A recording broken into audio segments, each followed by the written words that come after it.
Good afternoon, distinguished ladies and gentlemen and viewers at home and viewers all over the world as we are beaming this live. My name is Prince Ogenyi. I am the Vice President of Nigerians in Diaspora organization.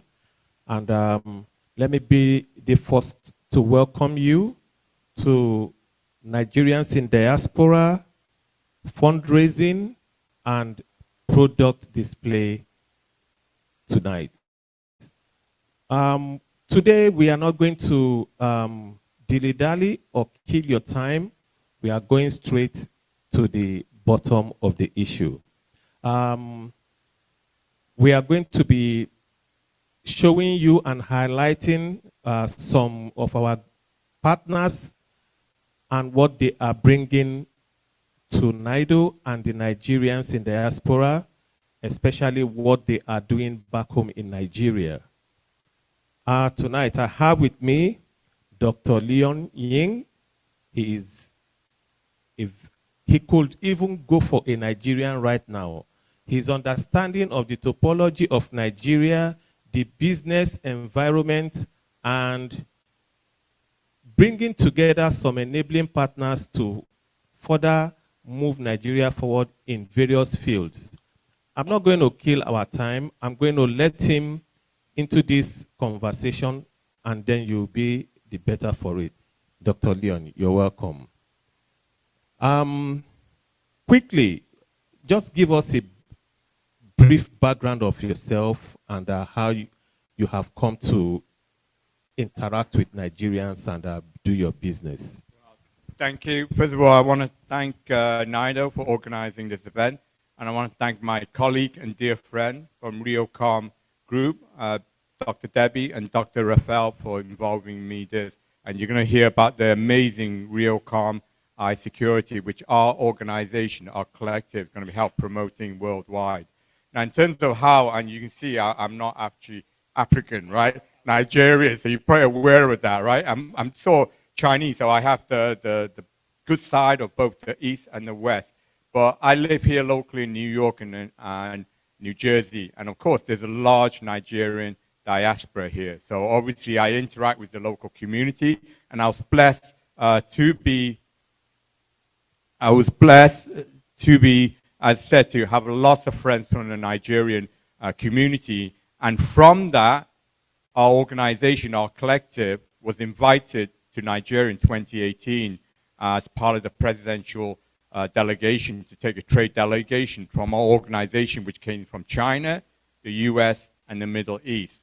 And, you know, like I said to you, that basically blossomed. So I'm going to go into various fruitful things that came out of that adventure that I and our collective went on, not just in 2018, but also 2019. And we would have gone for the pandemic. All right. Sorry for the technical hitch.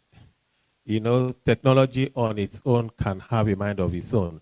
Having said that, can you go to the specifics? What business do you want to do with Nigeria, or are you currently doing with Nigeria? What are the plans? Well, everyone knows how resource-rich Nigeria is. And not only is it a very resource-rich Nigeria, and Nigeria is the most populous country in Africa, but it is young. All the developed world in America, in Europe, is an aging nation. Nigeria, including Africa, is a very, very young nation. So the future is in Africa. In fact, I steal a motto from Trump. Our MAGA is to make Africa great again. Okay? So, all right? So, of course, yeah, exactly. But that's what we mean to do.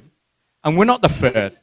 Like I said, as you know, China is investing heavily in West Africa as well. So the world is pursuing Africa. So I'm not the first to see the opportunity for us to be involved in this opportunity in helping develop Africa again. I said, Africa is the cradle of humanity. Therefore, there's no reason why Africa cannot take the lead amongst the world again. And like I said, after the 2018, And in 2019, I was fortunate to work with my partner here at Reocomm. They're not just involved in the security, but we're also involved in aviation, a major aviation project. And that's one of the big projects that we're involved with right now. And I can go into a bit more detail if that's of interest to you. But there's a lot of activities that we are involved. Because as I said, through our global organization, we bring in not just the East and the West. As I said, because of my Chinese heritage, I obviously bring a lot of interest from the East as well that are also interested. So I bring the world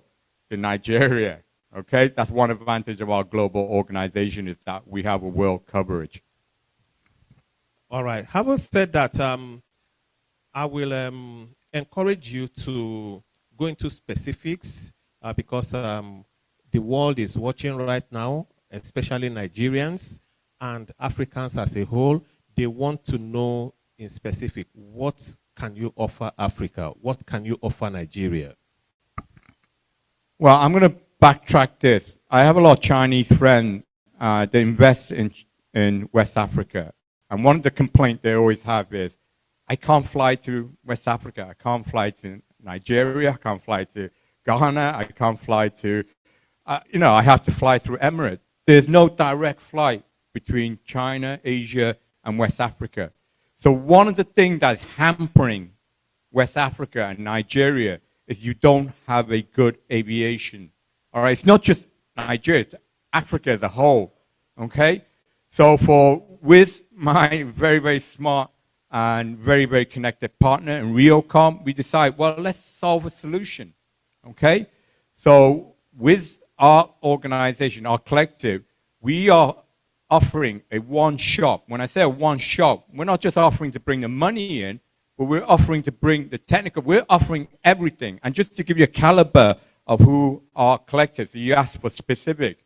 Here I have a 160-page proposal from our partner from South Korea, the Wuxin Engineering. They're the #1 engineering firm in South Korea, which designed the Yichin Airport, the famous Yichin Airport.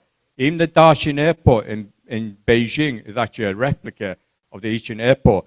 So for our collective has the backing, the written backing of Wuxin Engineering, and I want to thank them graciously in South Korea if you're watching this now. And also here, the Yichin Airport Management Authority, which is a government-run agency, and we have their backing, okay? So when we say we're backed by the best of the best, I genuinely mean the best of the best, all right? I'm not just BSing. I have the proof here, okay? Just like we have the best of the best partner in Reocomm, we have the best of the best. So we're bringing the money, we're bringing the technical, we're bringing the management operation, a one-shop approach, okay? To put the best airport in Africa. So my Chinese partner will no longer be complaining to me. They'll be thanking me.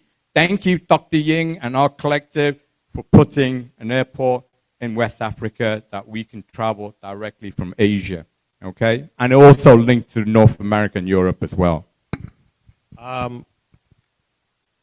In terms of aviation, I know it is imperative to have a direct flight from Asia to West Africa. Have you chosen a particular country where you want or where you feel, listen, Nigeria has the largest population in the black world. Nigeria is a big market for whatever you can produce. Now in aviation, since you're talking about aviation, let's go right there. I believe Nigeria is the best place to set up aviation hub where other West Africa or African countries will connect from Asia. So have you looked into this? Is this something you have in the offing, or is this something you have reached advanced stage on? We have reached advanced stage. We have potential. Like I said to you, we're very, very connected to South Korean entities. And as I said, myself and through our partners also very, very connected to a Chinese entity.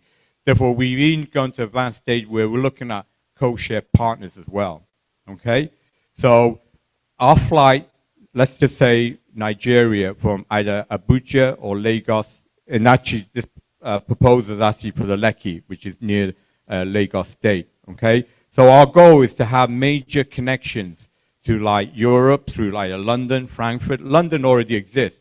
In fact, the London to Lagos flight is always packed.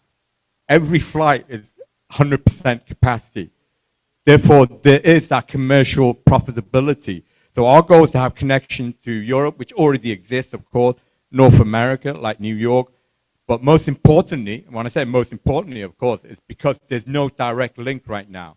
Therefore, we can either fly directly to Beijing, you know, with a partner. So we're looking at maybe Hainan Airlines, okay?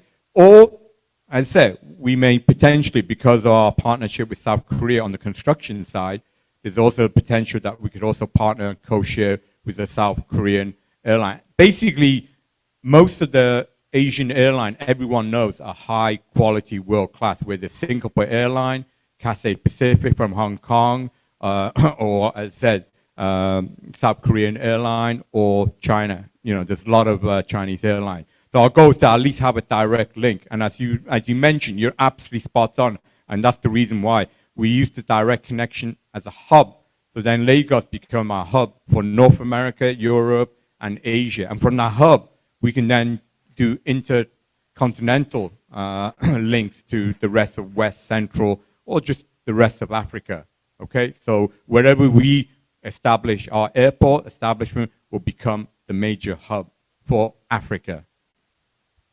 And I hope that will be Nigeria. One more time, we are, this is a Nigerians in Diaspora organization, fundraiser, and we are talking to our partners in order to see how we can bring good business to Nigeria and develop our country beyond what it is right now. And we know that traveling is one major part of doing business. Despite the presence of Zoom, we know face-to-face meetings are always the best.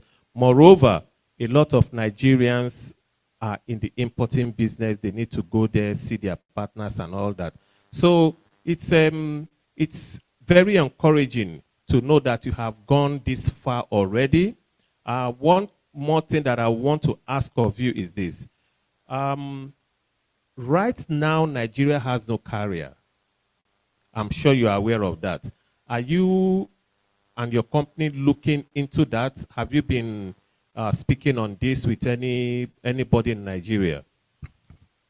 That's a very, very good question, okay? And our organization, when we say we're a one-shop, we're a holistic approach. A holistic means we're targeting long-term sustainability. You already know, right? Most African airlines do not succeed. We're not going to go into detail why, okay? But it's our goal to put in a solution. Like, for example, with our Reocomm partner, we're not just going to be building an airport. We're actually going to be building an MRO, a maintenance, repair, overhaul service. Okay? Because part of the problem with African airline is they can't get their plane serviced properly. So they either have to send it to Asia, Europe, which is very, very expensive. So they undercut that, so which means they undercut the safety aspects of it.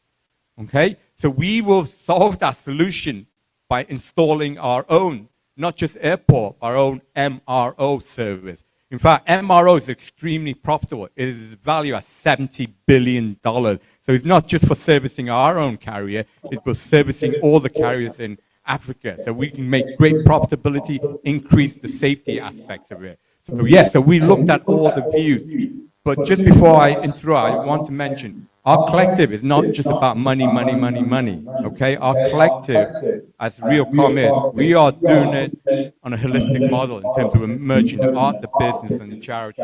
So a lot of our proceeds goes a lot to our humanitarian mission as well. And talking about our visit to 2018, we were invited to the presidential villa where we received a humanitarian award from the First Lady, Ajalie, for our humanitarian work. So I just want to make that absolutely clear is, yeah, we're here to make lots and lots of money for Nigeria and for us, but we're going to be using that money for great, great causes as well, okay? Not just for other things, all right? So for good causes. I appreciate that on behalf of Nigerians. You're not just coming to take the money, you are also plowing back into humanitarian activities. Um, Ladies and gentlemen, I'll be speaking with Dr. Leong Ying.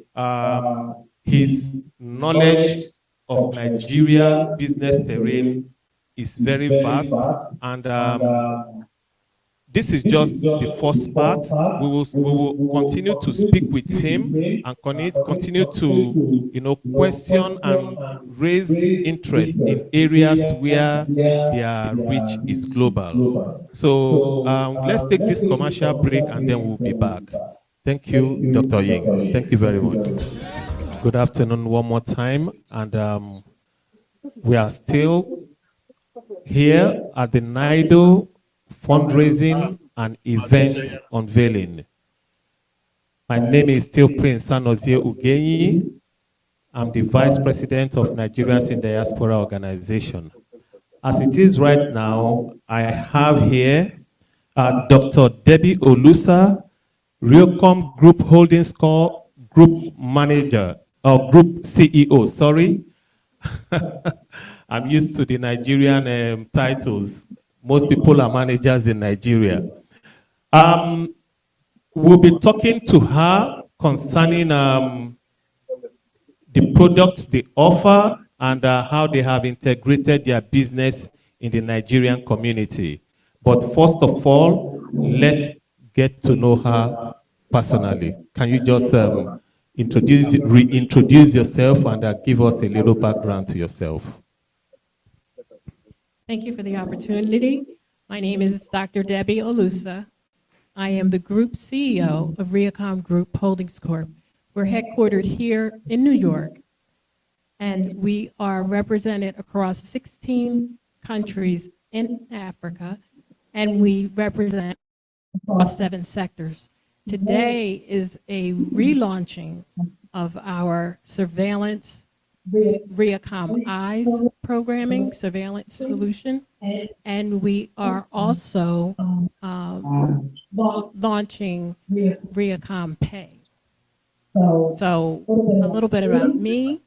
I am very, very familiar with Nigeria. I'm the proud mother of Ajalie and Ayomide and Yejide. And I have been to Abuja, Ondo State, Kogi State, and I love the golf club in Abuja near the French Embassy. I've traveled to Addis Ababa, Togo, and also several others, the village of Ajua. Yes. So I'm comfortable in Nigeria and throughout Africa. All right, thank you. Ladies and gentlemen, you just met her. This is very interesting. Her name sounds Nigerian, and you already know she is. Were you born in Nigeria or to Nigerian parents? I married into the Nigerian family. And because of that marriage, I am very deeply rooted in Nigeria and continue to celebrate my roots through our children as well as our family. And so my stays in Nigeria have not been short stays. So when I go to the village, I stay for a month or 2 at a time. So I'm very comfortable, very familiar. I'm happy to understand that you feel at home in Nigeria, and for that reason, it is no longer a wonder for us that you are bringing business back to Nigeria. Now, you're into consulting and surveillance. Can you give us a little background into those 2 areas as it affects your business in Nigeria? So across Nigeria, we provide anything inclusive of, but not limited to, executive surveillance services, and then objects, right? So it could be an individual, it could be oil, it could be uh, any type of product, cargo. It's not limited just to people. So we run the gamut from personal home security to individual to security to you tell us what solution you need and we make it happen. That's what makes us unique in this space. And today we are especially proud, right? I'm going to say proud. And we are humble at the same time, right? Because we're launching something that's revolutionary, something that doesn't exist globally in the space of surveillance solutions. And so we've done extremely deep research and development around what's in the current market space. And what we're offering, bar none, revolutionizes and sets us aside, right? And we're proud to say that we're launching within our Nigerian community. We're extending our hearts and our hand to say, we as Nigerians have the ability to shift using Reocomm eyes. What Reocomm eyes brings to the universe with regard to solutions around surveillance and security. And so the short version is we have the solutions that our competitors don't. We can provide it on a cloud-based, right, competitive sector offering, but at the same time, we can make it customized for our client. So we're not one-stop shopping, meaning, you know, for $5.99 a month, you get this. You're $5.99, and that's not a quote. It's just a hypothetical. But your $5.99, right, might be different than what the next person needs in their home or their business, if that makes sense. Yes. So inadvertently, you're saying you tailor your customers' need to their interest, not necessarily a one solution fits all kind of. So if I want just home surveillance, you will provide that for me, and if I want surveillance on my product or movement of my cargo, you can also do that. Give us an insight into how you do that and what it entails for you. Sure. So we are very established with regard to confidentiality and providing our clients sustained confidentiality because we're dealing with surveillance and security, right? So when you say customization or customized servicing, we stand out. And so we started in Africa, but we're headquartered 2 years ago here in New York. And we're establishing our Reocomm eyes here. That's why our is here within our Nigerian community, because why? We're Nigerian and we're proud. And so we're saying we're here. We don't have a limit, right? No solution is too small, and no building, no embassy, no bank is too large. We, again, have revolutionized cloud-based solutions that are approved by the United States American Defense Department. And we can, right now, not later, today in this minute, if given the opportunity, we are approved to provide surveillance and security solutions for banks, for embassies, and that's globally. You have to recognize, and I'm sure you can appreciate, to gain that designation is huge. And we've done that, Reocomm Holdings Corp. Thank you for that clarification. One thing that I would like to ask is this. You know, you said you not only do you provide solution to corporate bodies, you also provide solution to individuals. Now, you have talked about big businesses like bank, embassies, and all those. Now, I have an uncle who might be interested in surveillance. He has more than 200, a fleet of 200 buses that travel from the east to the west and backward. So for someone like that, do you provide surveillance solutions so he can know where his vehicles are at every point in time if he wants to? Do you do that? Absolutely. We not only are doing it actively now, we've done it successfully. And I think that's the more important part of the answer. It's one thing to be in this space and work. It's another thing to do the work and be successful at it and have experience. So yes, we can provide that solution for your uncle. We can provide that solution in real time. He can be anywhere on the globe, and he can use his cell phone to monitor his entire fleet. At a glance, his cell phone anywhere in the world in real time could be his eyes. That's a part of why we named it Reocomm Eyes. Yes.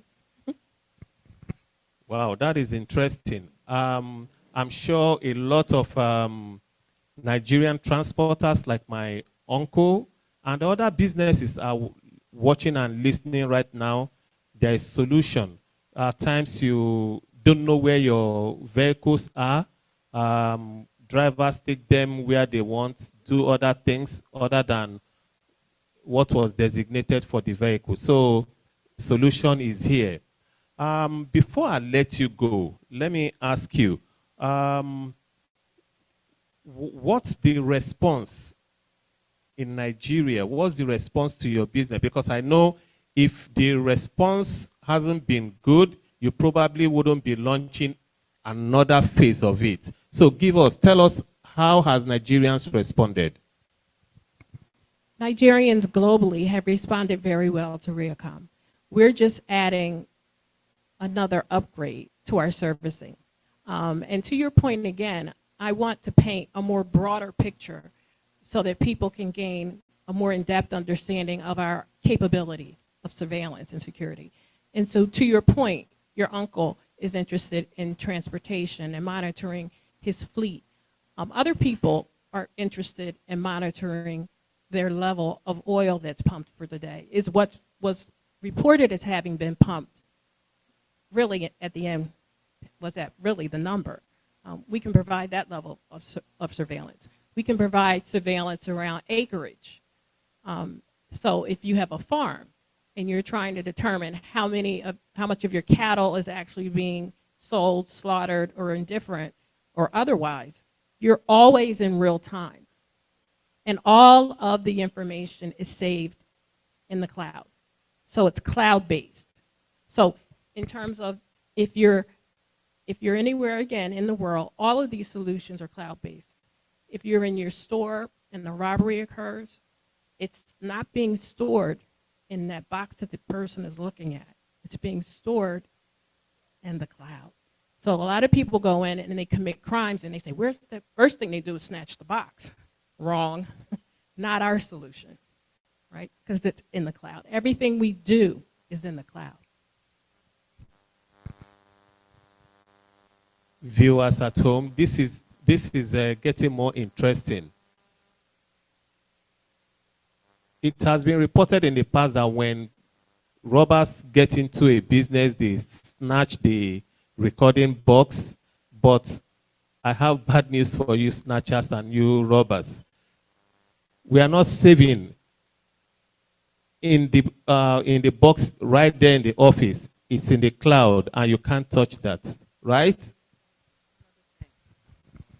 I'd also like to add, we have the capability to provide surveillance, cloud-based surveillance, again, for cities, for states, for governments.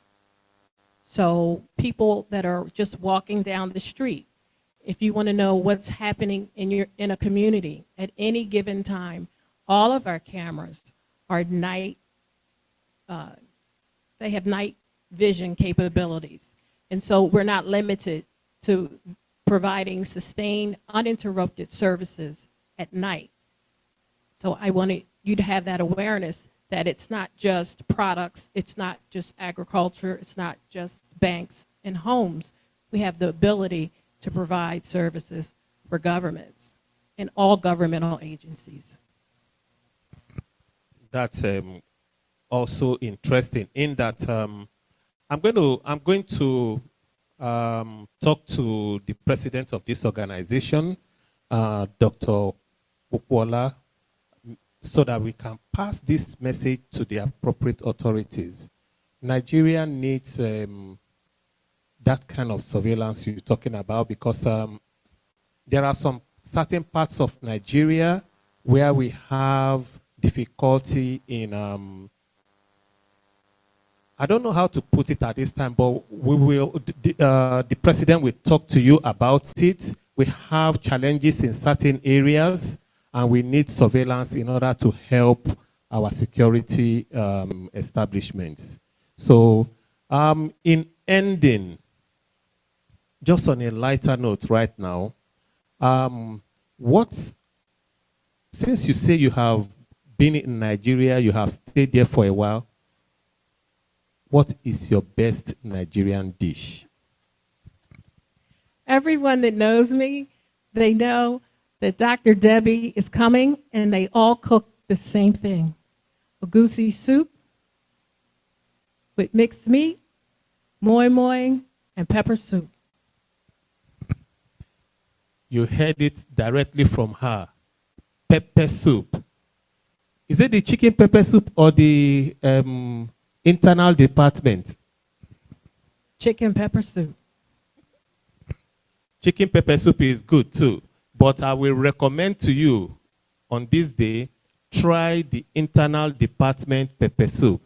That's where you have the roundabout, the towel, and the liver, plus they call that the fuku. You will really enjoy it. Just try it and you'll thank me later. I promise I will. Thank you so much for this opportunity. A grand thanks to Dr. Propola for your support and NIDO for creating this platform. You are appreciated. Thank you very much, ladies and gentlemen. I've been speaking to Dr. Debbie Olusa, Reocomm Group Holdings Corp, Group CEO. Thank you very much. The chairman of one of our partners today, they are one of our major sponsors and the reason we are holding this. Please help me welcome Dr. Raphael Ajalie. Let's put our hands together for him. He is the chairman, Reocomm Group Holding Corp.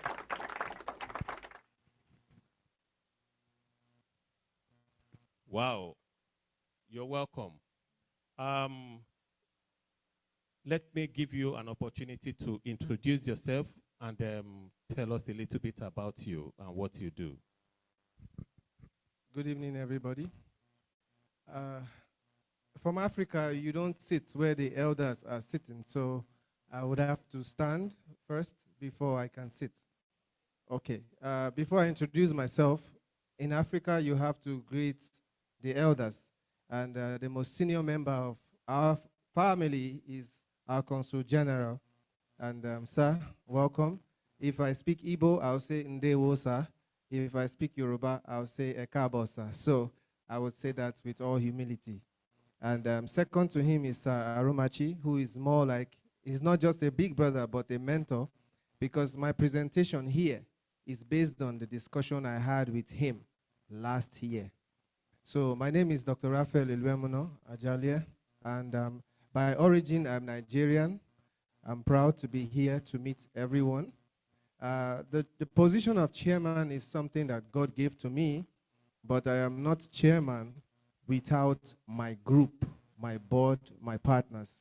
So before I start my presentation, I would like to invite the team members of our board to please come forward for everyone to see, because these are people who made me and this company what it is today. Dr. Debbie, please come forward. Sir Dave, you can't miss this. Dr. Ying, we always say you are the godfather. You know you are. The Don, I can't forget you. Harrison, please jump up. Amit, you're not forgotten. Ambassador, I'm waiting for you, sir. And finally, Fidelis, please come up. So, ladies and gentlemen, these are the powerful people behind Reocomm Group Holdings Corp. Just for you to know, they are coming with me to Nigeria. Sir, Oga BC, no, I can't leave you behind. You and Oga Kazeem, you can't be left behind. Please come forward. Yes.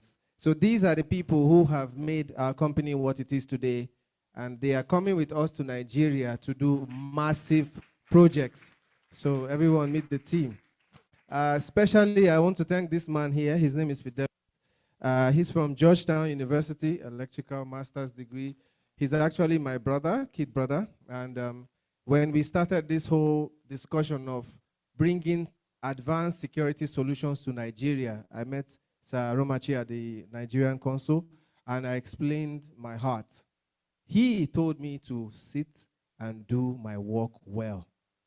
I reached out to him again. I said, sir, my company will be coming to do a sample demo for the embassy in New York. He said, we are welcome to support you people. Then finally, I went to meet the Deputy Mayor of Newark. Madam Deputy, you are not going anywhere, ma. And I explained to her, being Nigerian, building a technology in Newark as a city in America, she also gave me her support. So today, I have Dr. Ying here, as well as everyone, Harrison and the likes. We are here to present camera solutions made by the Nigerian family. Of course, Sir Dave is from Barbados, but he's more Nigerian than everybody here. Trust me.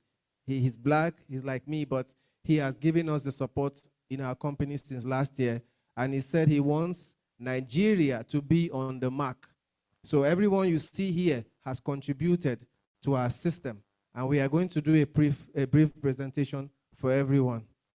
Thank you very much, everyone. Yes. Yes.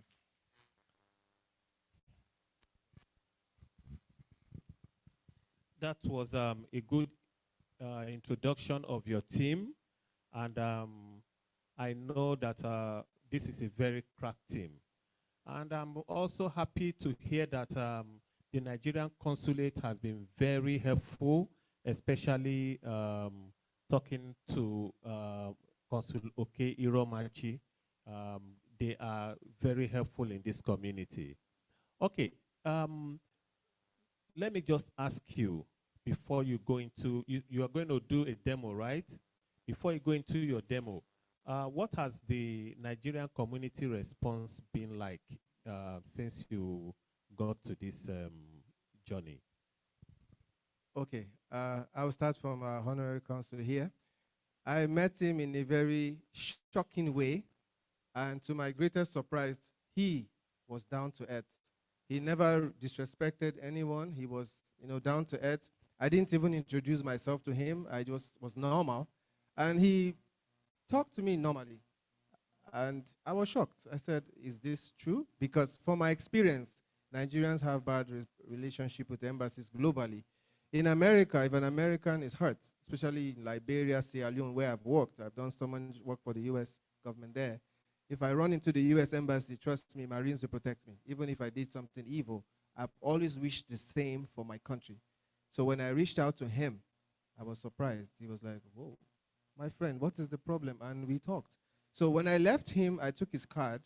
I called my brother immediately. I said, do you know this man did this? He said, oh, you're joking, man. I said, my brother, this is true. So the second time I went to the embassy, he was just standing there, and I wanted to see them for some things, and he was welcoming to me. He was not disrespectful. At that point, I knew that I was actually home, even if I'm in New York. So thank you, sir, for the support. Then lastly, I met the Honorable Consul General at an event too. I was also shocked because I didn't know him before, and he too was very nice and accommodating. So I'm here. No, for the deputy mayor, she's the mother of the day. In fact, let me stand up again, ma. The company here, we have two awards we are giving to you, ma. She is an accountant by profession. And the first time we had a discussion over payment remittances between the US and Africa, she was the one we met. She gave us advice on how we can remit money to Africa. And thanks to Dave Sahadat, we call him the Don because when we started building our payment platform, we had a challenge. The challenge is Nigerian banks use corresponding banks in America to remit monies. And he, Sir Dave, helped to build the back end and everything to make sure that we are not just remitting money to Africa, but Caribbean and the rest of the world. So he is the backbone of what we are doing today. So, Madam Deputy Mayor, our company will be giving you and the city of Newark a payment platform that you could use to both remit money to Africa as well as take care of salaries, payrolls, and the likes. Sir Dave will come and do a presentation on that soon. So that's one. And secondly, we are ready to do a training free for any citizen of Newark or Diaspora that want to learn about security solutions. We are going to be doing that for free. Yes. So Dr. Debbie, please, you can actually present that to Madam. This is from the team. Dr. Ying, you're also very, very much involved in that to hand over this to our Deputy Mayor. Ladies and gentlemen, we are not going to do this casually. Let's invite Deputy Mayor of the city of Newark, the greatest city in the whole of United States.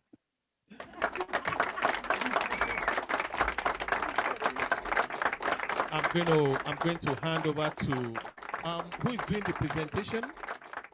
All right.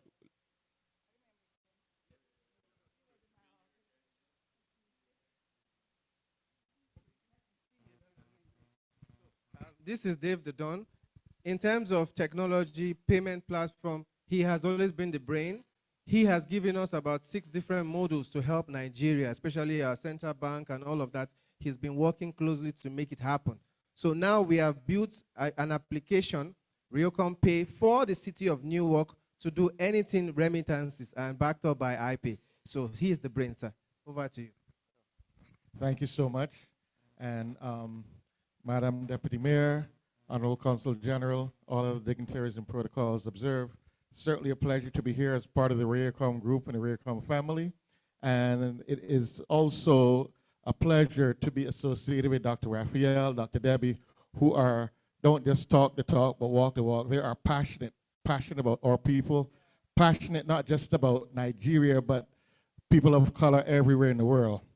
And so it gives me great pleasure to be associated with them. And as Dr. Raphael said, it also gives me great pleasure to be able to partner with them to offer our technological services to the city of Newark, also to Nigeria and beyond. You know, it was so good to hear, for example, the Consul General speaking about people going to a center to register for a number. And immediately I messaged Dr. Raphael and says, but wait a minute, we can provide a portal technology that people don't even have to leave their homes. They can do it. Something I'm sure Dr. Raphael and Dr. Debbie will discuss with you. But anyway, we're just happy to be a part of this journey.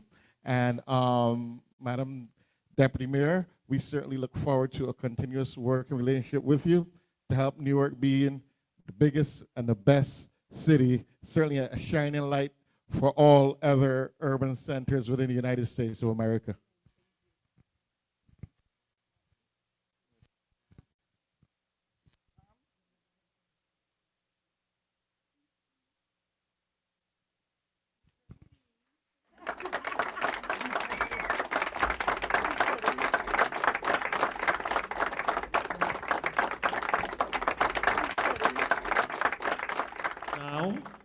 We have one of the friends of NIDO.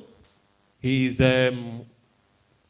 well established, and his business cuts across Africa and the world. I'm going to let him introduce himself properly and give us a background to himself. Excellencies, ladies and gentlemen, my name is Dr. Derek Dizhi Huang. It's a long story that I know the Nigerian for a long, long time because I appeared in China, and then my adopted father, Casey, was the one who brings Sinopec to establish the Sinopec headquarters in Nigeria. And then I have been trying to learn the trade at that time, doing Nigerian vanilla crude oil, but with no success. And then I tried to learn the masu, which is popular at that time in China as well, no success. And then it's a very long, hard story. I don't want to detail. But later on, I came back to the States, and then working in the bank, and then got appointed as Presidential Congressional Executive Commissioner on China. And then later on, received another commission from the Senate Inner Circle Commission as honorary state co-chair. But long story short, there's a lot of issues ongoing. And then in order to help my family to survive, I try to help everyone to survive as well. That's why since 1995, I've been helping world peace for 27 long years. It's the truth. And then I am currently with the United Nations Intergovernmental Organization. We have 4 IGOs legally registered under the UN General Assembly, and 2 with the UN Secretariat. We have treaties with 18 member states and 29 UN agencies at the moment. We will soon receive our special observers under the UN General Assembly.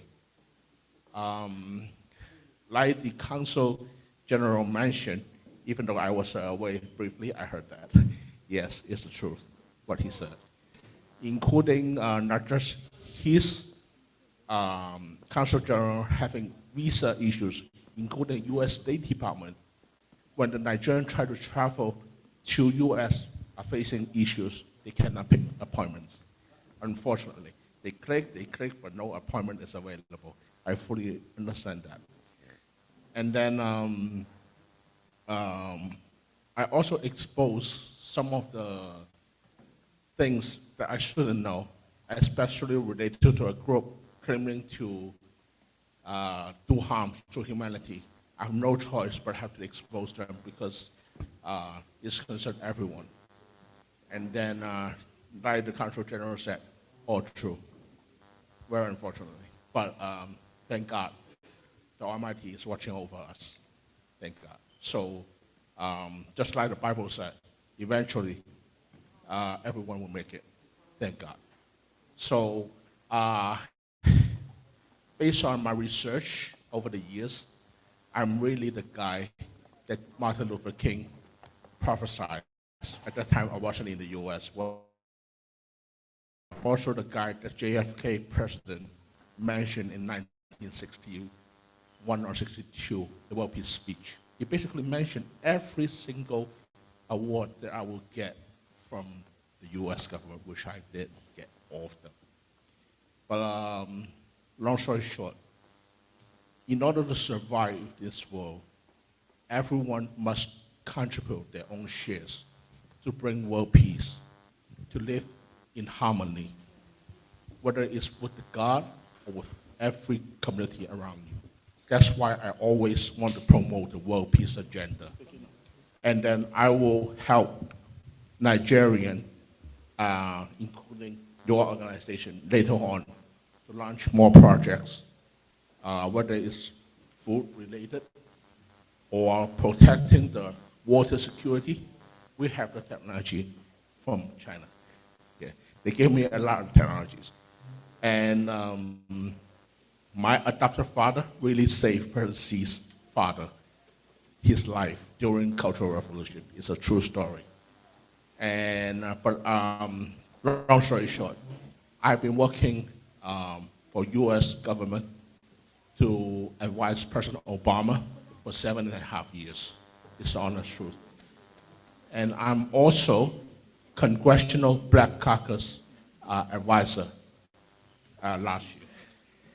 Yeah, so, but long story short, I just hope everyone can live on, prosper with hope and faith.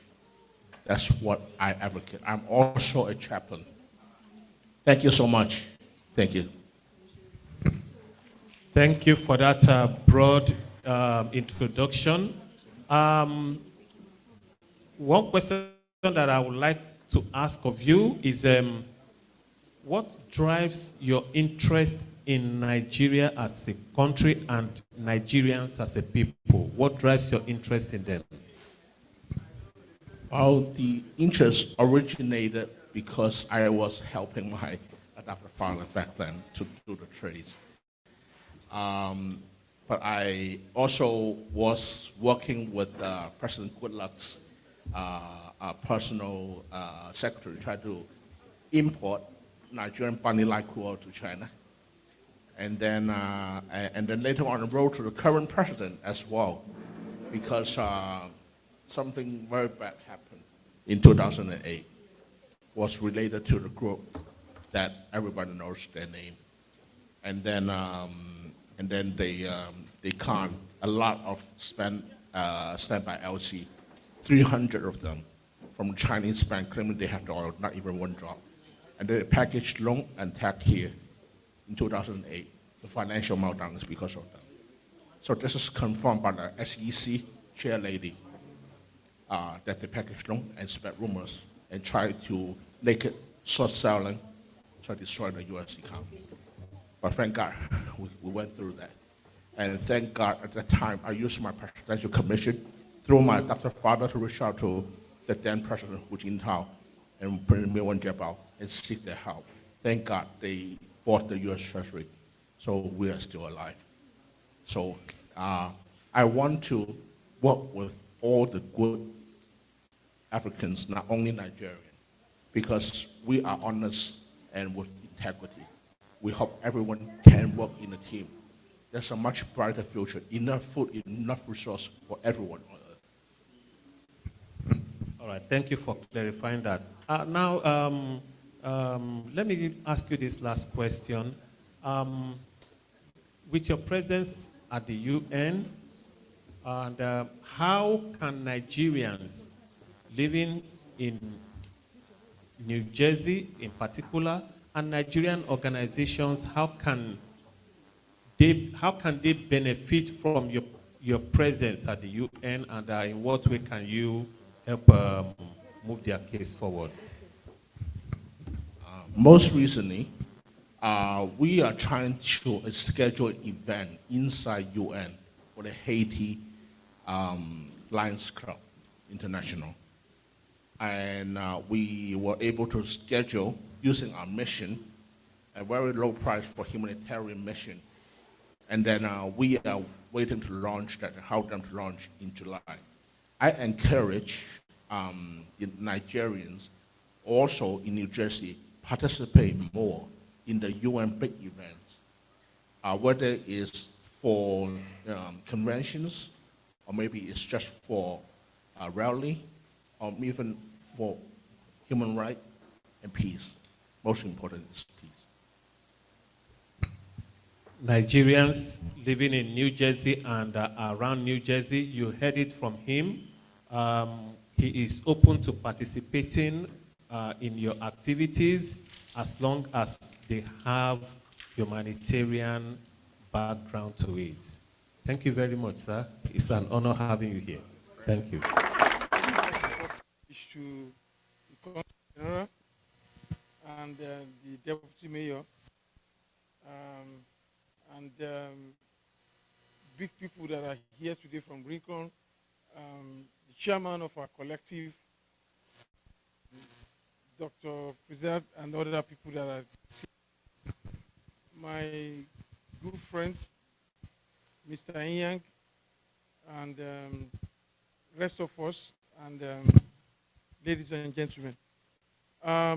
First of all, let me comment on what is being demonstrated today. It has been a project in the pipeline for quite a while now. And I'm happy that our IT guru, Mr. Ladi, has been able to bring it to fruition. It wasn't because of any challenges, so to say. It has to do with logistics of how to put it together, what are the content, and what are the components of it. But at the end of the day, I know me and him have to have, when I was president of New Jersey, we had to brainstorm on some of these ideas overnight, and I want to congratulate him for, if nobody's doing it, congratulate him for unveiling this today. Believe me, this is not something he started yesterday. If I'm correct, if I'm right, I've been out of as president for more than 2 years. That tells you that he has been on this work for more than 2 years. He deserves a round of applause. Now, to the question asked by Ambassador Iromashi. Remember when we were doing a send-off for Ambassador Ben, and we are welcoming our honorable dynamic ambassador. I was one of the people that was given the audience that day, and I spoke precisely to what you just said. And it wasn't the luxury of time to expatiate on it. But what I said that day was the way to build a communication with the community is, you know, some of us that are students of communication science, one of the first principles of communication science is as simple as that. Communication is two-way channel. If I'm communicating with him and it's not communicating with you, it's communication. So what I said then is still resonating now, which is that our communities, members, we have this tendency to be tapped before we do anything. And I don't know why. It could be a cultural thing. We have to be tapped before we do anything. Whereas in some of the other communities that we are associated with, people come forward to communicate. And what I said was that one of the things why the consulate has been very effective during Honorable Ambassador Ben Okoyen, which I'm happy, I'm glad that the current team has actually exceeded that expectation, was that there's a whole lot of communication going on. But is it enough? Maybe not. Maybe it's not. So this is, I don't have a superfluous answer to it other than tools like this will work. And Ambassador, you know very well that you've done an excellent job, especially with the passport intervention. Those are things that are brought in a lot of attention to the consulate. And you yourself can see from that platform the response and the way people are eager to know, eager to learn, eager to know when is the next intervention, what is going on in the consulate. And also, it has also helped in managing miscommunications. One of the first things that the crisis in Atlanta, which I don't want to mention here, was miscommunication, simple. But thank God it was resolved. We never had that kind of a problem in New York consulate, and I'm glad we don't. But whatever we have now, we can build on it by making sure that communication is two ways. That's the way I would put it, because this is a good tool, but at the same time, let's empower other members to build on similar things, and then we can be effective. Thank you very much. At this time, ladies and gentlemen, please help me welcome the hardworking, the Afrocentric, Nigeria-centric Deputy Mayor of the best city in the United States, Deputy Mayor Ligia de Freitas. I don't know if I say good afternoon or good evening, kind of in between. So thank you for having me here on behalf of Mayor Raza Baraka, always. He said the greatest city of state of New Jersey. I can say the greatest city in the United States. We are the melting pot. A couple minutes ago, I was talking to the Consul General, and he was saying Nigeria is special. I'm like, they're all special. I go all over. So when he said, you know, the Nigerians put the passport, can I go pick it up and stuff? I hear that with the Portuguese. I hear that with Ecuadorians. You know, I hear that with Dominicans, and on and on and on. So the good thing or the bad thing is to be in the diaspora. So I'm all over the place, what is good, because they enriching my culture. People is counseling are kind of confused what she is. She's Portuguese, she's Brazilian, she's Dominican. And when I say I'm African, they're like, what? I'm like, yes, I'm from Africa, from Cape Verde Island. Actually, I was born in Guinea-Bissau and very proud to be an African. But like all of us, we are mixed, you know. Lagos was Portuguese there, okay, and on and on and on. So by luck or praise to God, today we are here on the Social Club Portuguese, what is a good partner with the mayor and the city. And the Nigerians is going all the way back when the Portuguese probably was in Lagos. So the Nigerians is very strong here in the city in Newark. When I say strong, strong. But in numbers, economic, social, but when it comes to get together, we needed to work on. And this year is going to be my last year in the city government. I'm not dying yet, but I hope not. But in the city, and my dream, my wish, if I couldn't ask everything and be a genie right now and with the lamp said, what is your 3 wishes? And one of them is going to be see the entire community, independent of where you are, where you come from, which tribe you are, which, you know, language. When I say language, I'm not say English, because I speak Creole. Even Portuguese is the official. So if it's Urubá or not, the other one. So to be united, to be together. Because that's when you, for real, you're going to be strong. Because it's about people. It's not about money. It's not about how many master degrees you study and you doctors, engineer, professor, how many money you make it, how many money you send it home, which, you know, the big mansion or house you build it at back in Nigeria.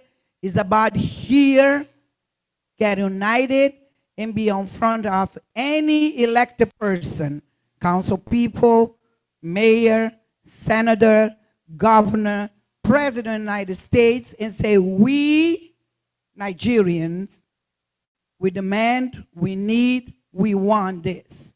And for say that, they gotta be together. And I've been all these years as a councilwoman, and I kept to see one side of this, and I go to the other side of that. And thank God sometimes I see a sister like my sister, and she's still on everything because she's Nigerian. Even she does her own stuff from her organization, but when it comes the other organization does events or anything, she's there, she support. And people like that, we need more. Because in the end of the day, okay, we just diaspora. No matter Nigerians, no matter Portuguese, no matter Cape Verdean, or from Angola. I was this morning with Honduras, yesterday with Angola, right now with Nigerians. Tomorrow I'm going to be with Ivory Coast. So it means in less than 24 hours, I travel with to put any foot inside a plane. I didn't go nowhere. I'm still here in Newark, in the city hall, and right here in the East Ward, I was dealing with the full government because I was with the mayor from Luanda, Angola, the mayor from La Ceiba, Honduras.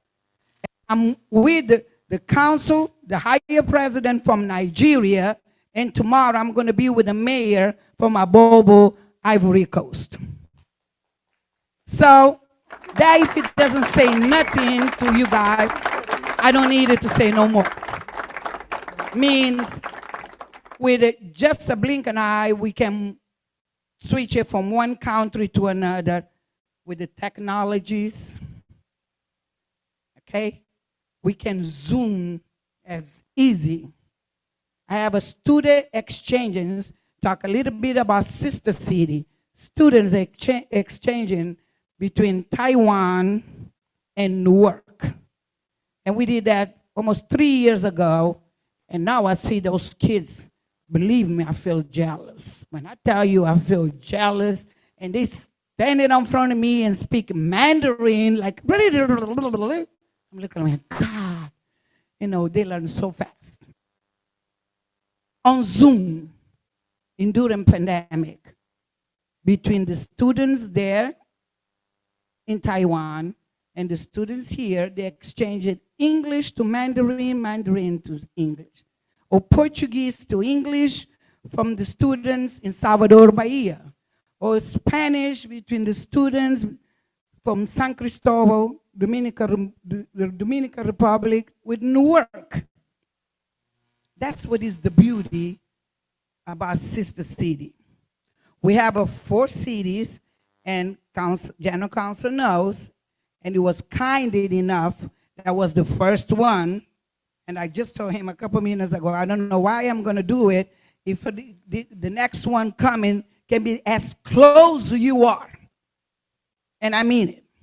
Because he was the only one requested, can I have the list of the sister cities from Nigeria and see what I can do to put them active? Because we signing, it was beautiful to get here and do all the signature and the ceremony and all the festivities, and after that, disappear.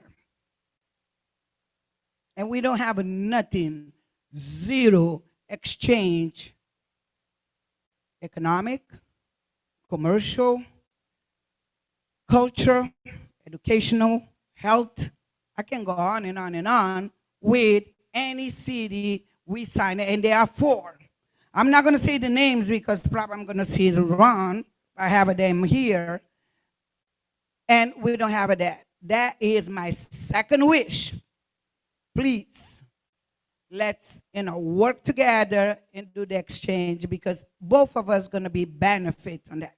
The beauty about sister cities is, I'm calling somebody. The beauty is this exchanging, okay? The people in Ecuador needed a training for firefighters.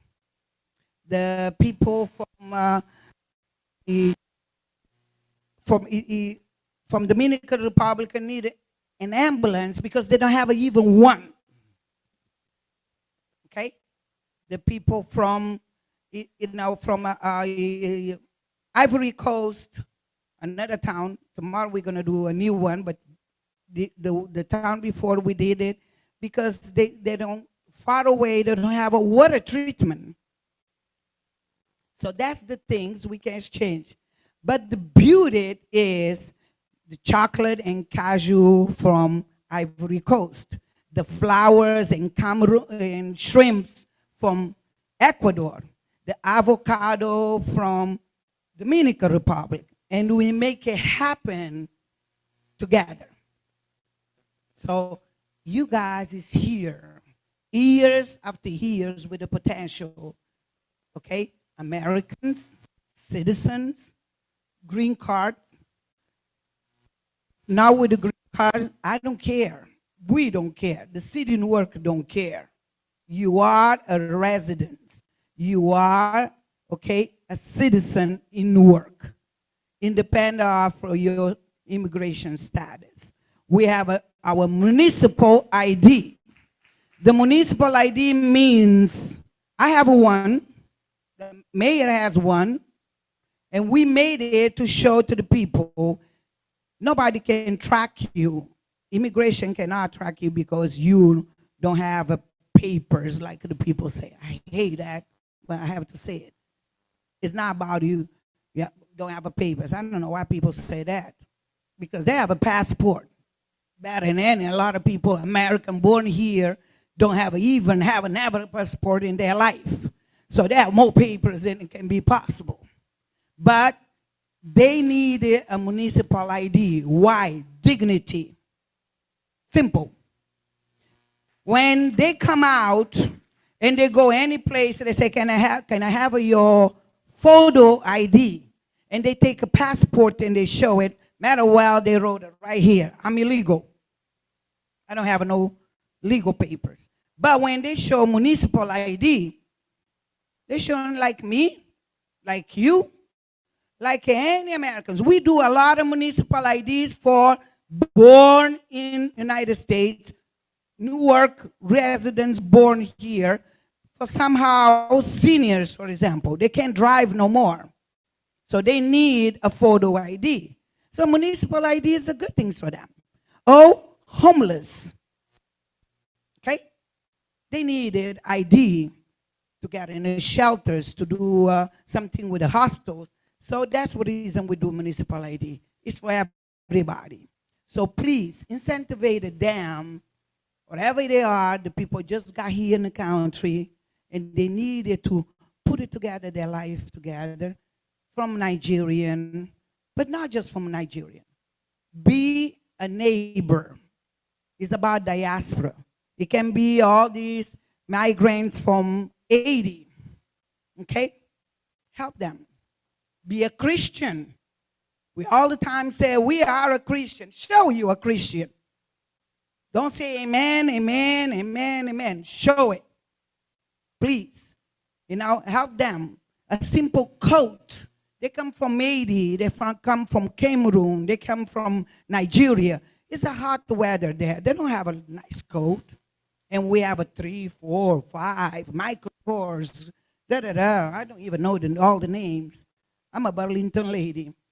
I don't do much fashion, so, but give one. And stay with the 3 or 4.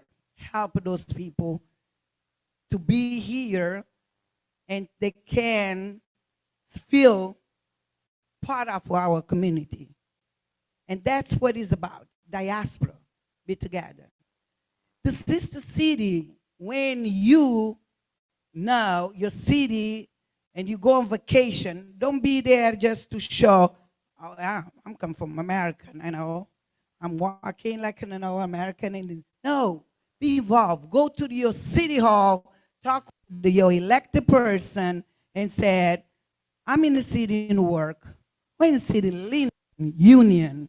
It doesn't need it to be just in Newark.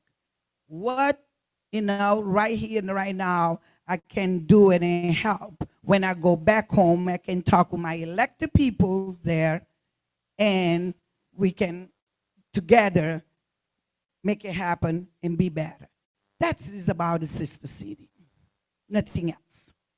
So this is, we are in this town hall, is not just about the technology is good. All the exchange, trade, commercial and stuff is good.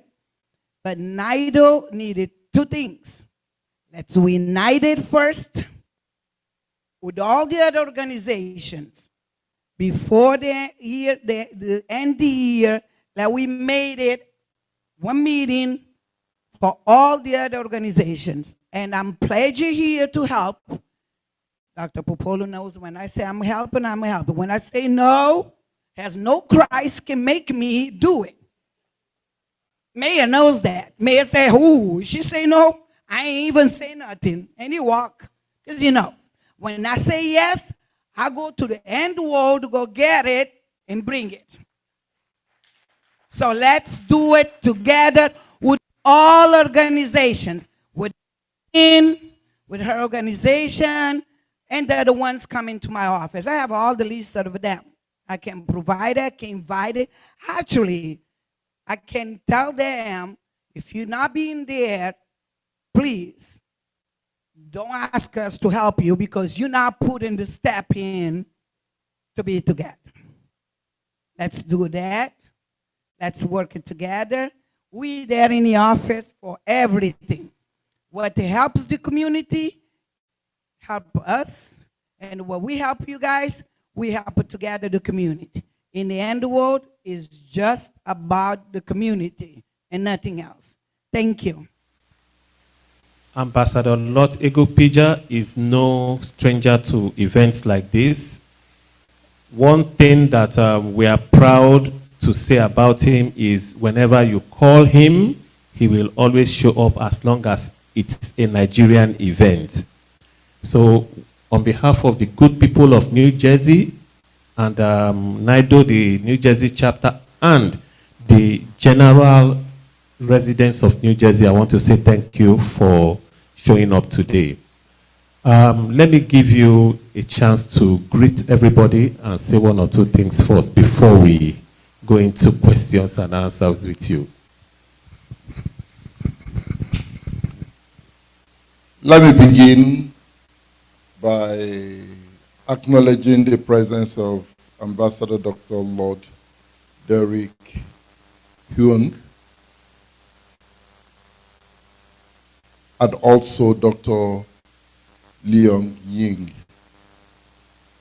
I'm told you have been specially invited to a Nigerian program. So I welcome you. You are home. Let me also thank fellow compatriots that have braced or defied the rain and showed up here.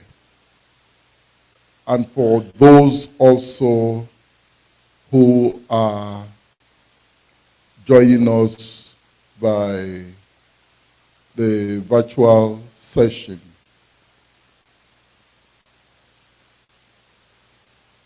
As you are well aware, the Consulate General of Nigeria oversees activities of Nigeria and Nigeria's interests in New Jersey. So we have no choice but to attend this town hall meeting. More so when they are taking the lead, apart from that which is organized by the Consulate General. New Jersey is now taking a lead to sort of have a kind of discussion center and look at ways in which to further Nigerian and Nigeria's interests in their host states. So we in the consulates are delighted to be here. And let me say that I'm not here alone. I'm here with my colleague who is the Consul, Immigration and Community Relations, Okechukwu Iruamachi. I'm also here with two other colleagues, Mrs. Juliet Onyejiaka and Ms. Ure Obua. They are both our Consul Administration 1 and 2.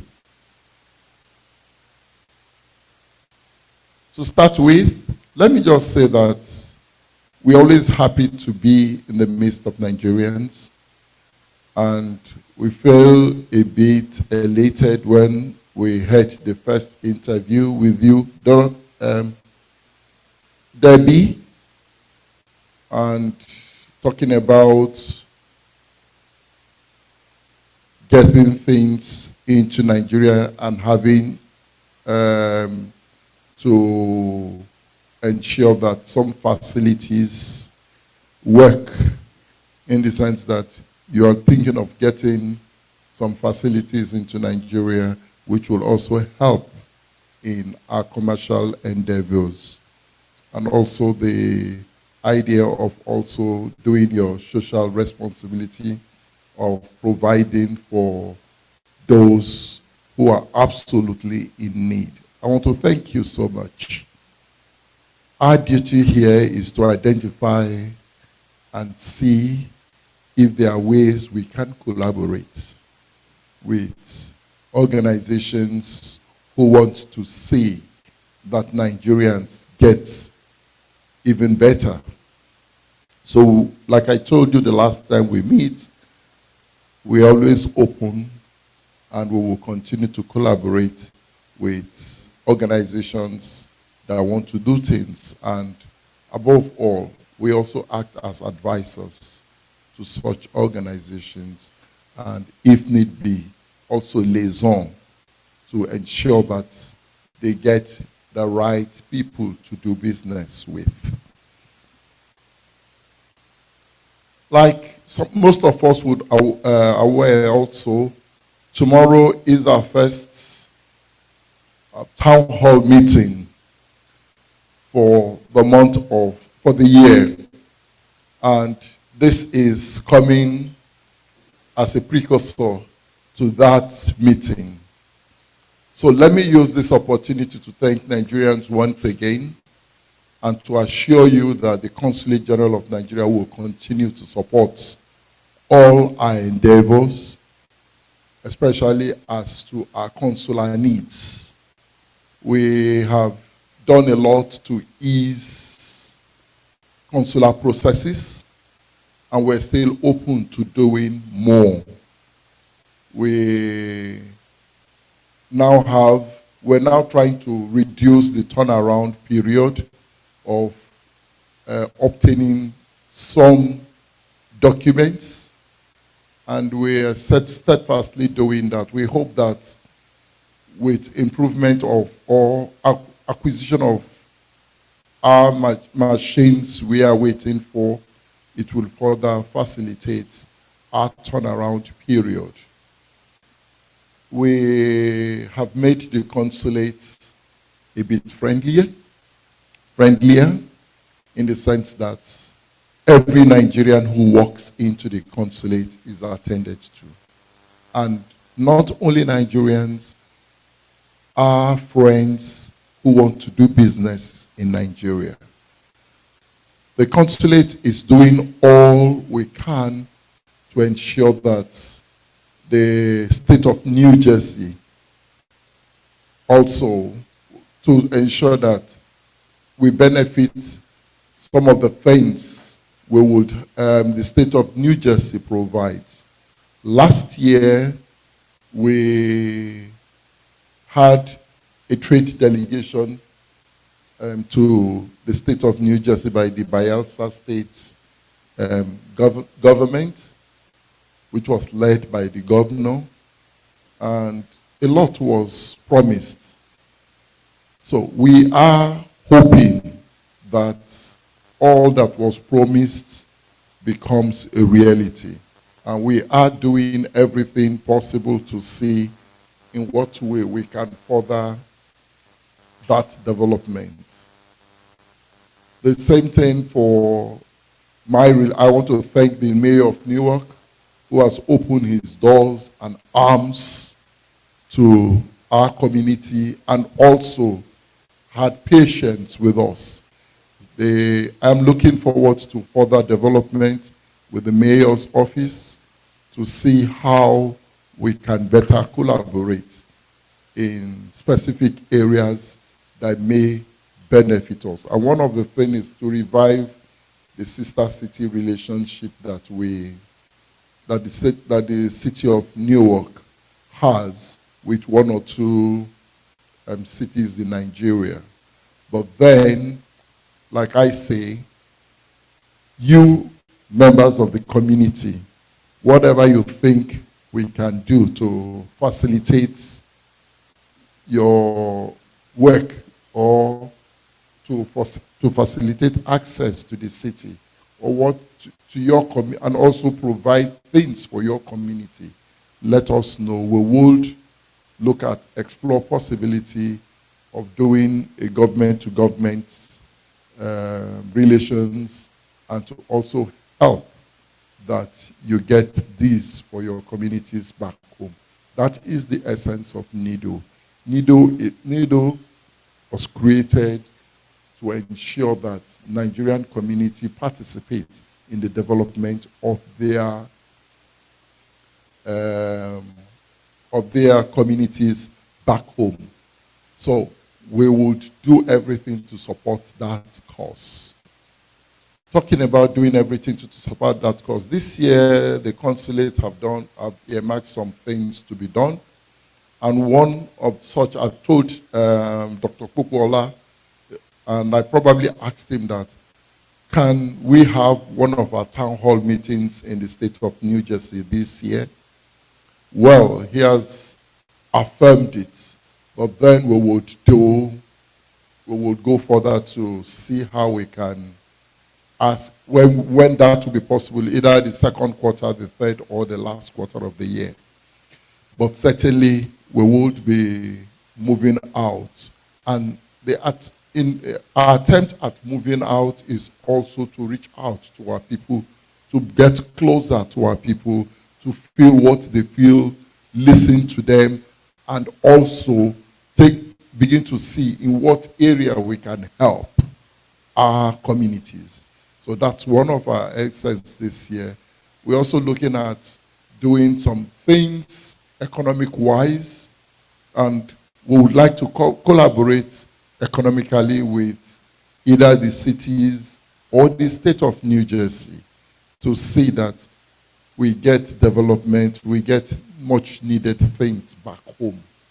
So that's just in a nutshell what we are going to do this year. We are not going to rest on our oars, that we have achieved some things last year. We want to see if we can do even much greater this year. And we're open. I would like to say, wherever you think we are not too strong, please not just bring up ideas, and we would sit down, listen to you, and be ready to make amends. We are not there yet. We're not claiming we are there, but with you together, we'll be better people. On this note, I want to thank you. I hope I've not spoken too much. Ladies and gentlemen, thank you. Thank you, sir, Your Excellency. Having spent a lot of time already, I just want to ask you this question. This is one of the common questions that I get from residents of New Jersey. It's about passports. They keep asking, how can the Nigerian consulate, how can you help them? You know, Nigerians, we are peculiar people. We wait until the last minute to find out that our passport is either about to expire or has expired. Can you, speak to them today and show them the urgency why they should not wait till the last minute before coming to renew their passport or get a new passport? And then how, I know the process has changed. Can you just give us a concise information on this so that they can leave me alone? Thank you so much. I'll give it a try. And why I say I give it a try, because I have an expert here to do that. So I don't claim to know everything. One is the fact that I am encouraged that since the beginning of this year, I've seen people approached me and informed me that their passport will be expiring sometime in June. One said August, what does she need to do? And I said, please start processing. You will recall that sometime last year or 2021, people will come, apart from the fact that they give reasons of COVID, they come in and tell us that their passport have expired 2-3 years ago.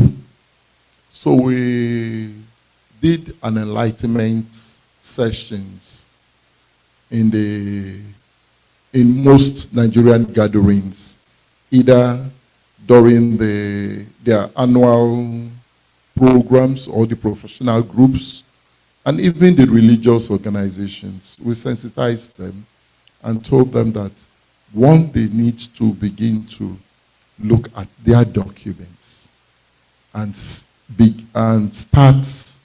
the process of renewing, not only when they have family emergencies at home. They now run down here and want us to perform miracles overnight. That situation is gradually changing. We have started getting good response. People are now coming out and starting their processes much earlier.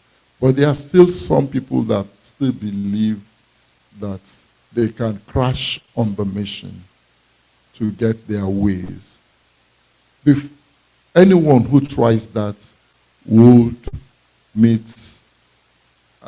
be met with futility. His exercise would be in vain, in the sense that we cannot do any crash program for anyone. First, the new system means that you need to have a NIN, a national identification number, that every Nigerian must have. And the federal government has made it possible, even for those of us in diaspora, to have vendors who enroll Nigerians for NIN. So what the consulate has done in that regard is to keep publishing the list of NIN vendors, especially those within the consulate jurisdiction. And we are still ready to get more centers and ensure that every Nigerian gets registered, because without the NIN, you cannot process the new enhanced passports. So in that regard, I will encourage Nigerians to enroll. There are many NIN centers, even in New Jersey. I think I'll ask the executive to work with our community relations expert officer to sort of get the centers that enroll NIN published in your new web portal. So that will also draw people to your portal, Nigerians to your portal. So in that wise, I think that would also assist. But the turnaround period, I normally would say you will be given 2 to 3 months, but we produce once a month. Why? Because we're still awaiting the production machine to be installed in New York. So we sent our printings to Washington once a month. So in about 6 weeks, about that, but we give you 2 to 3 months because we don't want you to come and harass us. And we have always done that. I think as at the last time we produced up to 19th of January, but then this week they are producing in Washington. And I think by tomorrow, I'll be able to tell us at the town hall what dates we are producing. If I tell you now, you may not come to the town hall. Thank you for that level of information. I believe we are learning a lot. And please do not fail to join the town hall tomorrow. The links are out there, and our PRO will also post that to NIDO WhatsApp group so that we can all share with our friends and family. Do not miss it. A lot of information are going to be coming out from there. Good day, everyone. I'm going to start with a story. Once upon a time, there was a small village. They relied heavily on farming. This year, there was a severe winter. Every one of them, they were locked in. Unfortunately, they could not communicate with each other, share problems, and find a communal solution. Do you know what happened? A lot of them perished. A book was written about 2,000 years ago. And there was a very good quote there. He said, "Go to the ants and be wise." Do you know why? Ants work like a community to preserve the colony. They work together, very organized. Were you able to see any ants anywhere during wintertime? No. They store foods that they're going to eat throughout because they work together as a community. The import of communication and collaboration cannot be overemphasized. If you want to walk fast, you can walk alone, but if you want to walk far, you have to work together. It is very, very important to work together as a community. Humanity survivor, even with different ideologies, communism, socialism, capitalism, the truth still remains. A capitalist has to socialize with the community in order to be happy. So the importance of getting together is very, very important. When we took over NIDO, we all ask ourselves, what is the mission? What exactly do we want to do? Hey, community must be able to benefit. We're not going to be just give us money, just give us money. We want to be able to say, this is what we are doing with your money.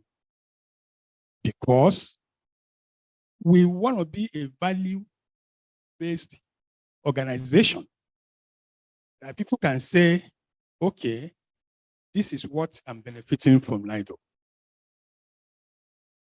Information at the right time in this digital age, it cannot be put aside.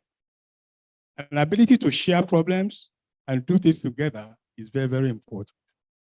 And one of our initiatives,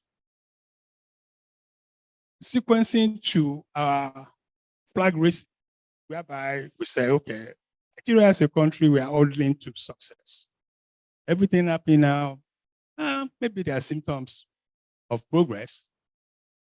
But hey, at times you have to go through that struggle. But it is very, very important to reach what we call digital gap. What is digital gap? Years ago, I had a letter that was written to me. I was in college almost 30 years ago. It took almost 2 weeks, 3 weeks for the letter to get here. I read that letter over 4 or 5 times. But now, in a click of the button, I get my information and they send it back to me. That is the power of digital. Now, how do we utilize this? Everybody talking here will be talking about collaboration, working together as a community.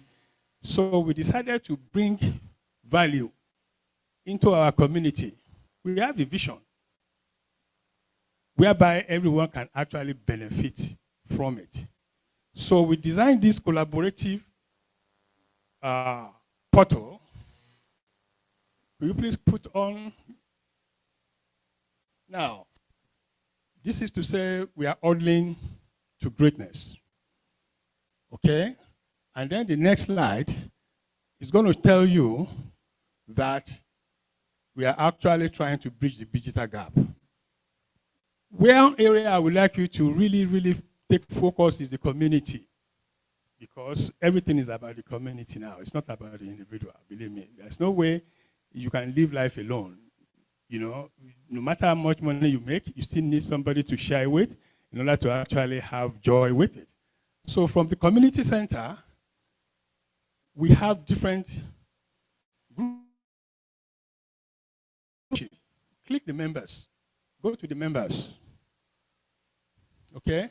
Now, we are expecting our friends and Nigerians, because this is not meant for Nigerians alone. Because, hey, when you say Nigerians now, it's like, wait a minute.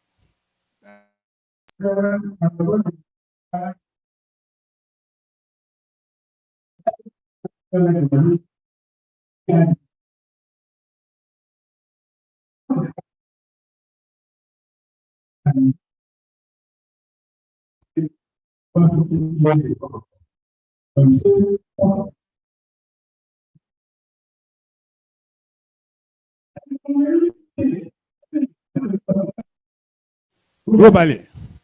So we created a membership whereby you can go in, put in your name, please. We're going to start distributing this and setting people to go in, put in there. Let's build this community. Okay? And for each group, go into the community, then you can go to the group.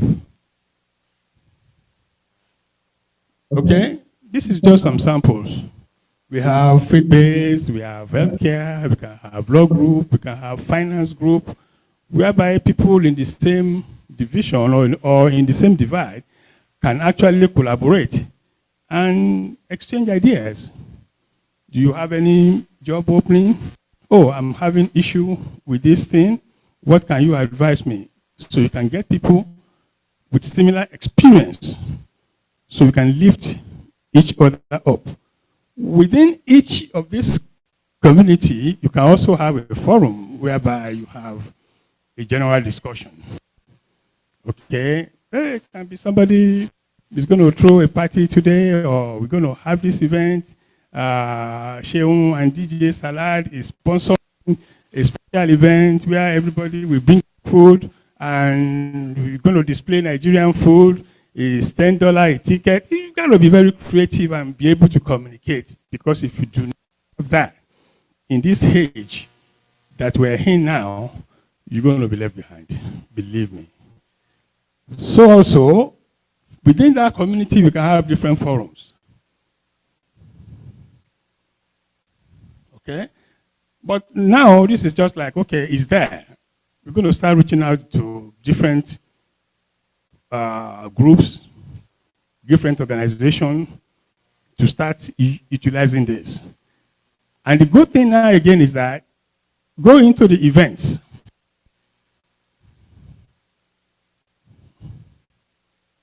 Just click the events by itself. Now, now we're going to reach out to everyone with any events.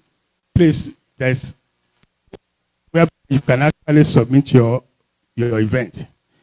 It's just like I think I got the Consul General of Nigeria in New York, the event coming up on, click that, the second one. See, so these are the kind of things that we're going to be populating it. We're going to be having the information, and we're going to be sharing that information with the community so we can all collaborate together. And to make it easier, if you go under event, you actually have event submission form. Event submission form. Okay? So, the submission form, okay. No, go to the next, go down, okay, click that. Okay. Now, in the submission form, I think the form just didn't come out, but it's supposed to come out like that. You can just go in there now. For now, it's free. If you log in, you can put in your event. We'll be notified before we can approve it. So anyone can just go there and put on any event. And once that event is approved, then everyone can go in and actually see it. We have a lot of stuff in the pipeline.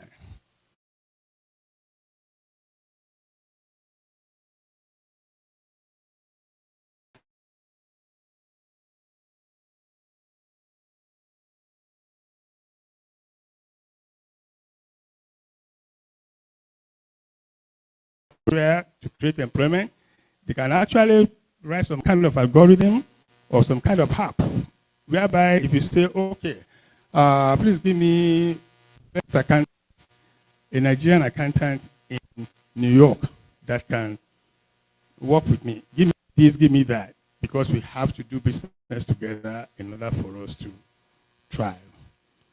Also, we also having the vision of having our own office, okay, whereby people can call in, because we get a lot of requests. The passport is one of it. People will say, oh, you are NIDO. What's going on with the passport? But again, I would like to use this opportunity to thank our Consul General. There has been a very, very positive report, personally, that thinks it is a good feedback. The purpose of this now is that all these things needs money. We have all these ideas. It takes time, it takes resources, and it takes some kind of creativity in order for us to bring value to our community and make sure that we all grow together. The purpose of this, again, is that, please, if you have any suggestion, if you have any way that you think we can do things better, you can go to the NIDO New Jersey, info@nidonewjersey.com, submit your suggestion, let us know how we can improve our community so we all can live happily. Thank you. Today I will be reciting the I Have a Dream speech by Reverend Dr. Martin Luther King Jr. I am happy to join with you today in what will go down in history as the greatest demonstration for freedom in the history of our nation. 50 years ago, a great American in whose symbolic shadow we stand today, signed the Emancipation Proclamation. This momentous decree came as a great beacon light of hope to millions of Negro slaves who had been seared in the flames of withering injustice. It came as a joyous daybreak to end the long night of their captivity. But 100 years later, the Negro still is not free. 100 years later, the life of the Negro is still sadly crippled by the manacles of segregation and the chains of discrimination. 100 years later, the Negro lives on a lonely island of poverty in the midst of a vast ocean of material prosperity. 100 years later, the Negro is still languished in the corners of American society and finds himself in exile in his own land. And so, we've come here today to dramatize a shameful condition. In a sense, we've come to our nation's capital to cash a check. When the architects of our republic wrote the magnificent words of the Constitution and the Declaration of Independence, they were signing a promissory note to which every American was to fall heir. This note was a promise that all men, yes, black men as well as white men, will be guaranteed the unalienable rights of life, liberty, and the pursuit of happiness. It is obvious today that America has defaulted on this promissory note insofar as her citizens of color are concerned. Instead of honoring this sacred obligation, America has given the Negro people a bad check. A check which has come back marked insufficient funds. But we refuse to believe that the Bank of Justice is bankrupt. We refuse to believe that there are insufficient funds in the great vaults of opportunity of this nation. So we've come to cash this check, a check that will give us upon demand the riches of freedom and the security of justice. We have also come to this hallowed spot to remind America of the fierce urgency of now. This is no time to engage in the luxury of cooling off or to tranquilizing drug of gradualism. Now is the time to make real the promises of democracy. Now is the time to rise from the dark and desolate valley of segregation to the sunlit path of racial justice. Now is the time to lift our nation from the quicksands of racial injustice to the solid rock of brotherhood. Now is the time to make justice a reality for all of God's children. It will be fatal for the nation to overlook in the urgency of the moment. This sweltering summer of the Negro's legitimate discontent will not pass until there is an invigorating autumn of freedom and equality. 1963 is not an end but a beginning. And those who hope that the Negro needed to blow off steam and will now be content will have a rude awakening if the nation returns to business as usual. There will be neither rest nor tranquility in America until the Negro is granted his citizenship rights. The whirlwinds of a vote will continue to shake the foundation of our nation until the bright days of justice emerge. But there is some that I must say to my people who stand on the worn threshold which leads into the palace of justice. In the process of gaining our rightful place, we must not be guilty of wrongful deeds. Let us not seek to satisfy our thirst for freedom by drinking from the cup of bitterness and hatred. We must forever conduct our struggle on the high planes of dignity and discipline. We must not allow our creative process to degenerate into physical violence. Again and again, we must rise to the majestic heights of meeting physical force with soul force. The marvelous new militancy, which has engulfed the Negro community, must not lead us to a destruction of all white people. For many of our white brothers, as evidence of their presence here today, have come to realize that their destiny is tied with our destiny. They have come to realize that their freedom is inextricably bound to our freedom. We cannot walk alone. And as we walk, we must make the pledge that we shall always march ahead. We cannot turn back. There are those who are asking the devotees of civil rights, when will you be satisfied? We can never be satisfied as long as the Negro is the victim of the unspeakable horrors of police brutality. We can never be satisfied as long as our bodies, heavy with the fatigue of travel, cannot gain lodging in the motels of the highways and the hotels of the cities. We cannot be satisfied as long as the Negro's basic mobility is from a smaller ghetto to a larger one. We can never be satisfied as long as our children are stripped of their adulthood and are robbed of their dignity by signs standing for whites only. We cannot be satisfied as long as the Negro in Mississippi cannot vote and the Negro in New York believes he has nothing for which to vote.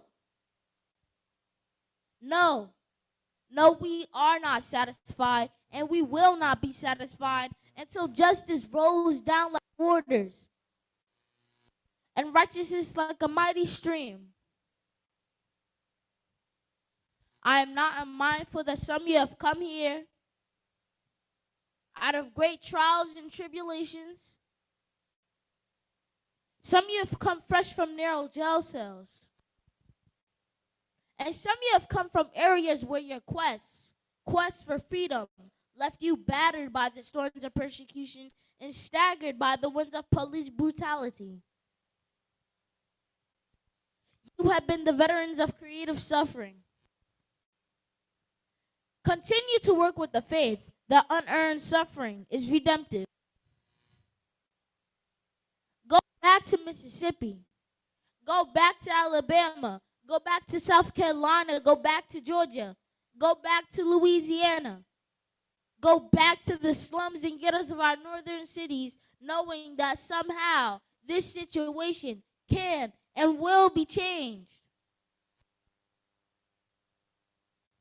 Let us not wallow in the valley of despair. I say to you today, my friends, even though we face the difficulties of today and tomorrow, I still have a dream. It is a dream deeply rooted in the American dream. I have a dream that one day this nation will rise up and live out the true meaning of its creed. We hold these truths to be self-evident, that all men are created equal. I have a dream that one day on the red hills of Georgia, sons of farmer slaves and the sons of farmer slave owners will be able to sit down together at the table of brotherhood. I have a dream that one day even the state of Mississippi, a state sweltering with the heat of injustice, sweltering with the heat of oppression, will be transformed into an oasis of freedom and justice. I have a dream that my 4 little children will one day live in a nation where they will not be judged by the color of their skin, but by the content of their character. I have a dream today. I have a dream that one day, down in Alabama, with its vicious racists, with its governor having his lips dripping in the words of interposition and nullification, one day right there in Alabama, little black boys and black girls will be able to join hands with little white boys and white girls as sisters and brothers. I have a dream today. I have a dream that one day every valley shall be exalted, and every hill and mountain shall be made low. The rough places will be made plain, the crooked places will be made straight, and the glory of the Lord shall be revealed, and all flesh shall see it together. This is our hope. This is the faith that I go back to the South with. With this faith, we'll be able to hew out of the mountains of despair a stone of hope. With this faith, we'll be able to transform the jangling discords of our nation into a beautiful symphony of brotherhood. With this faith, we'll be able to work together, to pray together, to struggle together, to go to jail together, to stand up for freedom together, knowing that we will be free one day. This will be the day when all of God's children will be able to sing with new meaning. My country, tears of thee, sweet land of liberty, of thee I sing. Land where my fathers died, land of the pilgrim's pride from every mountainside. Let freedom ring. And if America is to be a great nation, this must become true. So, let freedom ring from the prodigious hilltops of New Hampshire. Let freedom ring from the mighty mountains of New York. Let freedom ring from the heightening Alleghenies of Pennsylvania. Let freedom ring from the snow-capped Rockies of Colorado. Let freedom ring from the curvaceous slopes of California. And not only that, let freedom ring from Stone Mountain of Georgia. Let freedom ring from Lookout Mountain of Tennessee. Let freedom ring from every hill in Mohill, Mississippi. From every mountainside, let freedom ring. When we allow freedom to ring, when we let it ring, from every village and every hamlet, from every state and every city, we'll be able to speed up that day when all of God's children, black men and white men, Jews and Gentiles, Protestants and Catholics, will be able to join hands and sing the words of the old Negro spiritual. Free at last, thank God Almighty, we're free at last.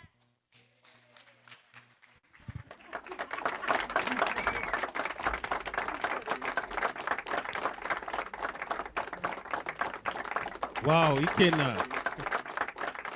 This is good. This is good. Ladies and gentlemen, Ikena for you.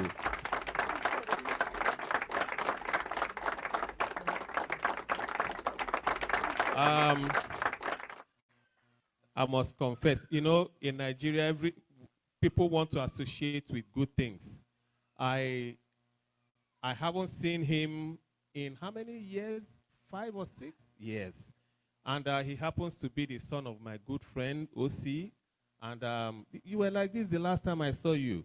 I'm very happy your mom and your dad, they are doing great job on you, okay? Thank you for coming and sharing your talent with us. Thank you. Let me hand over to Mrs. Adeshino. She facilitated your presence here today. Mrs. Adeshino. Thank you very much for coming. I met him and his mother when they are doing the NSS Camry. Our Consul General was there. So when I met him and his mother, I said, can I invite you to come here today? Thank you for coming. We are very grateful. And thank you. So welcome, you're welcome. I just want to say thank you. It's been a long journey, but I just give God all the glory. And it's so good to be among his Nigerian people and my Nigerian people. And I hope that one day we get to visit and go home, right? Before you respond, let's quickly put this.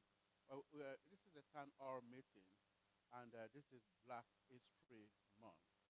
And we thought it's just so appropriate to show our collaboration in the community, our friendship with the community, our commitment to making sure that our friendship and our common needs are being discussed across the board. example of some of the people that are coming up. And we hope that this message resonates. Okay? By the grace of God. Just say one more thing. I just would like to thank my mother because without her, I would not be knowing the whole I have speech. That was, and yeah, she's been along on this journey for a long time, and I wouldn't be here without her. So, clap it up for her. All right, thank you so much. And please, for Nigeria's sake, make sure he doesn't go astray. Thank you. But say Wow. a big thank you to Mr. Jack Barrera. He has been here since 9 o'clock for us. He's still here. Thank God he's a very young man. His endurance cannot be finished. But his spirit and enthusiasm, as I told the deputy mayor, I said this is a classical example of intercultural relationship, facilitating one another. And when the president of this community building, Mr. Rui Silva, handed me over to him, he said, you have a reliable partner. And I want you to please recognize with a round of applause, and while he will say whether he has enjoyed us today as well. Thank you very much. This is a club. We in the city for 36 years right now. We help the families. We help everyone. They come to us to ask for the club. We all the time give the club away for free for these people. So I'm here to help and in the future too. The doors is open for you guys. Thank you very much.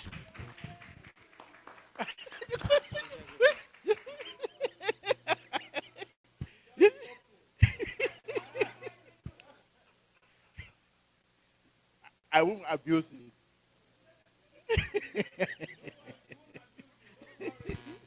Ladies and gentlemen, Ligia, you know, for you too. For everybody. We be here for help. We not be here for making money. Okay? We be here for help everybody you need. Thank you very much for being here.